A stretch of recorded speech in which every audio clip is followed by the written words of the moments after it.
Pengenalan kepada pengurusan dan keselamatan bahan kimia dan biologikal. Sebagai pengenalan, kita hendaklah memastikan pengurusan bahan kimia dan biologikal diuruskan dengan baik dari aspek pembelian, penerimaan, penyimpanan, penggunaan dan pelupusan. Ini bertujuan untuk mengurangkan risiko kesihatan kepada pekerja atau pelajar akibat daripada pendedahan terhadap bahan kimia dan biologikal. Pendedahan tentang amalan pengurusan bahan kimia adalah satu langkah yang perlu dan bijak bagi mengelakkan sebarang keadaan yang tidak diingini berlaku. Seterusnya, peralatan perlindungan diri atau Personal Protective Equipment (PPE). PPE merupakan peralatan keselamatan yang perlu dipakai dan digunakan ketika melakukan kerja-kerja di dalam makmal. Ianya penting untuk mengelakkan berlaku kecederaan pada anggota tubuh dan memberi kesan kesihatan sewaktu bekerja. Peralatan perlindungan diri yang digunakan mestilah bersesuaian dengan kerja-kerja yang dilakukan. Peralatan perlindungan diri asas yang diperlukan adalah goggle, topeng muka, sarung tangan, kot makmal dan kasut bertutup.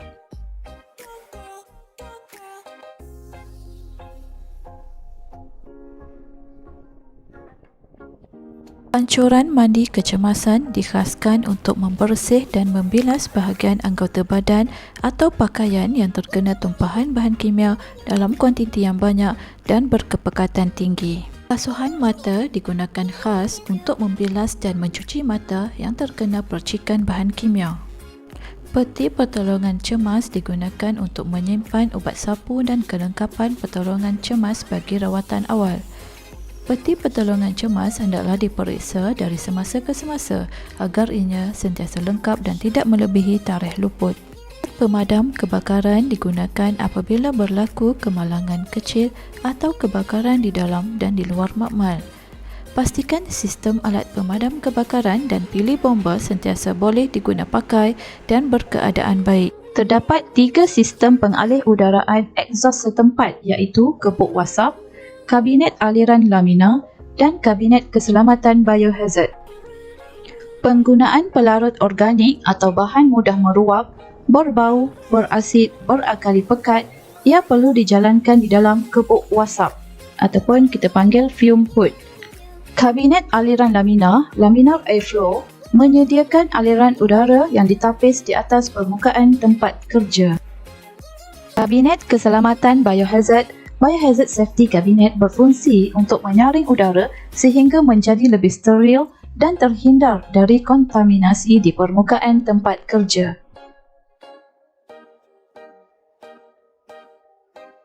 Pelajar dilarang menyedut bahan kimia dengan mulut bagi mengelakkan risiko tertelan bahan kimia.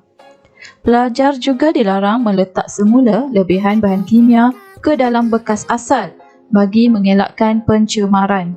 Pastikan juga larutan berkepekatan tinggi dituang ke dalam larutan berkepekatan rendah. Contohnya, asid dituang ke dalam air dan bukan sebaliknya.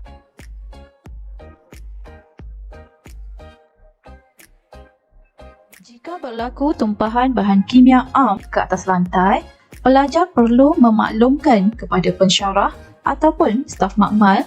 Kemudian, jadikan kawasan tumpahan sebagai kawasan larangan. Sekat tumpahan daripada merebak menggunakan pasir atau kit tumpahan bahan kimia. Cedok serbuk bercampur kimia ke dalam bekas plastik ataupun botol. Buang dengan selamat ke stor sisa buangan terjadual. Basuh lantai dengan air dan keringkan. Berikut merupakan langkah-langkah mengurus apabila berlaku tumpahan merkuri. Pertama, pelajar perlu memaklumkan kepada pensyarah ataupun staf makmal. Jadikan kawasan tumpahan sebagai kawasan larangan. Tabur serbuk sulfur ataupun kit tumpahan merkuri untuk menutupi tumpahan merkuri. Hubungi pihak bomba.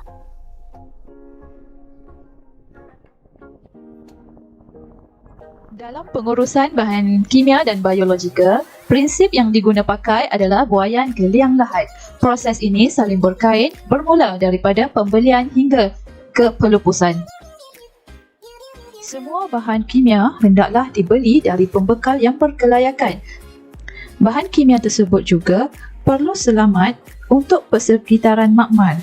Selain itu, kuantiti pembelian harus bersesuaian dengan keperluan masa dan tempoh projek disiapkan. Elakkan membeli pelarut kimia yang disimpan di dalam tin. Perancangan pembelian perlu diteliti dan elakkan membeli bahan kimia tanpa sebarang tujuan yang khusus. Bahan kimia kategori bahan kawalan larangan hendaklah mendapat kelulusan dari pihak bertanggungjawab terlebih dahulu sebelum urusan jual beli dibuat. Pembukusan bahan kimia yang dipesan perlu sesuai dengan tempat penyimpanan atau stor sedia ada. Langkah kawalan penggunaan selamat perlu dipatuhi sebelum pembelian dilakukan. Terdapat beberapa langkah dalam penerimaan bahan kimia dan biologikal. Pastikan spesifikasi bahan yang diterima adalah sama dengan pesanan belian. Dilarang menerima bahan kimia yang tidak dipesan.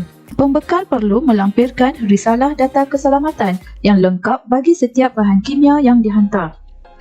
Pastikan bahan kimia yang diterima itu sempurna dari segi pembukusan, penutup, pelabelan dan fizikal luarnya. SDS mestilah disediakan dalam dua bahasa dan didokumenkan serta mudah diakses oleh semua pengguna makmal. Jika bekas atau botol telah rosak, jangan sahkan penerimaan. Bahan kimia yang diterima perlu didaftarkan dengan segera dalam rekod inventory bahan kimia dan bahan kimia tersebut hendaklah disimpan ke dalam stor bahan kimia. Berikut merupakan panduan umum kaedah penyimpanan bahan kimia dan biologikal yang betul. Rujuk Risalah Data Keselamatan SDS bagi pengendalian dan penyimpanan yang betul dan selamat. Bahan kimia hendaklah dikumpulkan mengikut kategori hazard. Bahan kimia tidak disimpan di atas lantai dan di kawasan laluan pejalan kaki. Jauhkan dari punca nyalaan api. Bekas atau tray perlu disediakan jika diletakkan di rak. Tidak meletakkan bahan kimia bahaya melebihi paras bahu. Menggunakan kaedah first in first out sistem. Elakkan kawasan penyimpanan daripada sinaran matahari.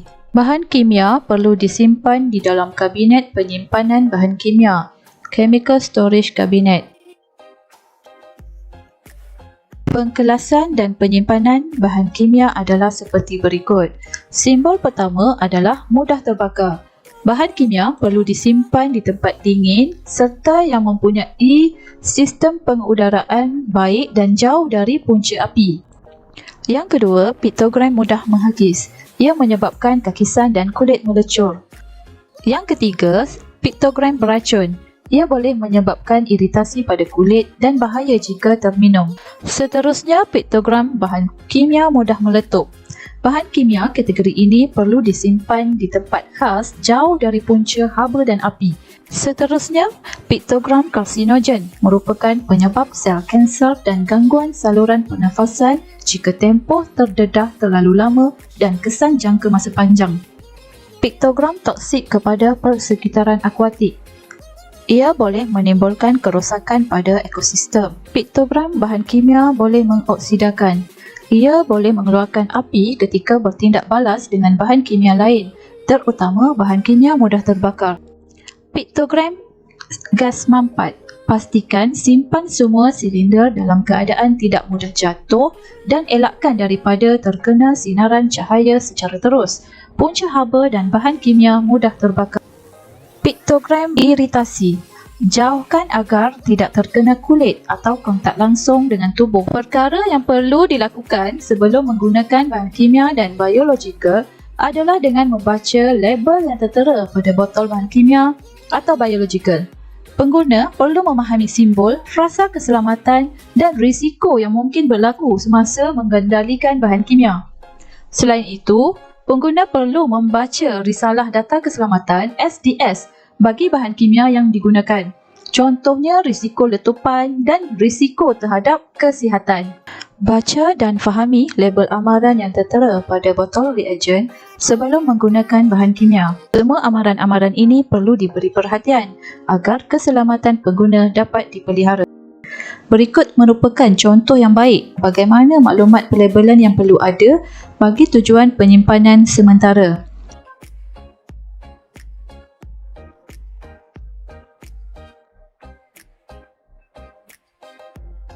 Berikut merupakan maklumat yang terdapat dalam helaian data keselamatan SDS. SDS mengandungi 16 bahagian. Bahagian 1 merupakan pengenalan bahan kimia berbahaya dan pembekal. Bahagian ini mengandungi maklumat pengenalan paling asas mengenai bahan termasuk nama biasa bagi bahan kimia, kegunaan, maklumat pembekal dan maklumat hubungan kecemasan. Bahagian 2 adalah pengenalan bahaya. Bahagian ini menerangkan risiko yang berkaitan dengan bahan tersebut. Ini dijelaskan menggunakan piktogram sehingga pengguna dapat mengenal pasti bahaya. Bahagian 3 adalah komposisi dan maklumat mengenai ramuan bahan kimia berbahaya. Manakala pada bahagian 4, langkah-langkah pertolongan cemas. Bahagian 5 menerangkan tentang langkah-langkah pemadaman kebakaran. Bahagian 6 merupakan langkah-langkah pelepasan tidak sengaja. Bahagian ini mengandungi maklumat penting mengenai tumpahan kecil, besar, kebocoran atau pelepasan secara tidak sengaja.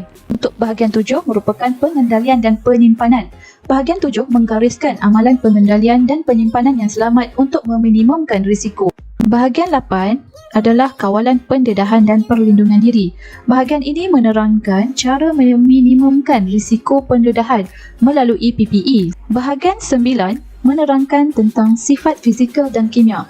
Bahagian ini memperincikan sifat fizikal dan kimia bahan tersebut. Bahagian 10 adalah kestabilan dan kereaktifan. Bahagian ini berkaitan dengan kestabilan atau kemeruapan bahan. Untuk bahagian 11 pula adalah mengenai maklumat toksikologi. Pada bahagian 12 mengandungi maklumat ekologi. Manakala pada bahagian 13 pula mengandungi maklumat pelepasan. Pada bahagian 14 pula menerangkan mengenai maklumat pengangkutan.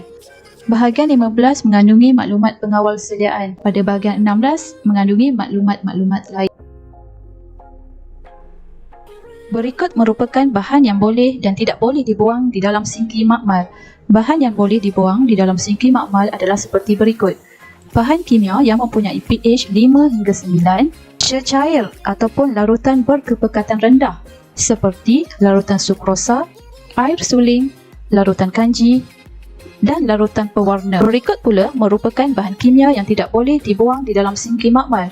Bahan kimia pH kurang dari 5 atau melebihi pH 9, sebatian, pelarut organik, bahan toksik, logam berat, bahan meruap, sisa pepejal, bahan sisa organik dan bahan reaktif. Sisa-sisa bahan kimia ini perlu dibuang atau dilumpus dengan cara yang betul. Dalam sisa biologi untuk pelupusan, terdapat beberapa kategori sisa dan kaedah pengurusan sisa yang betul. Kategori A ialah sisa tajam seperti picagari, jarum, kaca, scalpel dan lain-lain alat yang boleh menyebabkan luka. Sisa ini perlu dimasukkan terus ke dalam sharp bin dan tidak perlu disterilkan. Kategori B ialah sisa tidak tajam atau dipanggil sisa pepejal biologi seperti sarung tangan, kertas tisu, piring, piring petri, bekas kultur plastik dan agar yang telah mengeras. Sisa kategori ini perlu dibungkus terlebih dahulu di dalam plastik biohazard untuk disterilkan di dalam autoclave. Selepas itu, plastik ini perlu dimasukkan ke dalam tong biohazard. Beg plastik ini tidak boleh dibuang ke dalam tong sampah biasa. Kategori C ialah bangkai haiwan seperti bangkai, organ dan sisa tisu haiwan yang diuji kaji.